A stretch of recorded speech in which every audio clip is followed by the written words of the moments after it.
গতকাল বিকালে শেখ হাসিনার পদত্যাগের পরে এদেশের হিন্দু সম্প্রদায় মনে করেছিল যে তাদের উপর বিশাল একটা হামলা, লুটপাট, অগ্নিসংযোগের ঘটনা ঘটবে।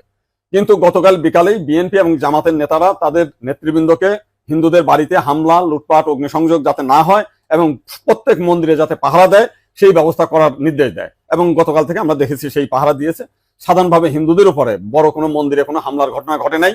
কিছু আওয়ামী লীগের হিন্দু নেতা আছে যারা বিভিন্ন সময় লম্পঝম্প করেছিল, তাদের বাড়িতে, শুধু হিন্দু বাড়ি না, মুসলিম আওয়ামী লীগ নেতাদের বাড়িতে হামলা হয়েছে, লুটপাট হয়েছে এবং সামান্য কিছু সুযোগ সন্ধানী এলাকা ভিত্তিক তারা কিছু সামান্য মন্দিরে হামলা করেছে, সেটা ব্যাপক বিষয় না।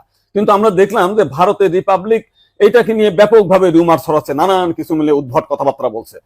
এবং আজকে দেখলাম শেখ হাসিনার নিয়ে তারা কাহিনী তৈরি করছে, বঙ্গবন্ধুর স্ট্যাচু মানে ভাঙছে, সেটা নিয়ে তারা খুব দুঃখে সাগরে ভাগছে।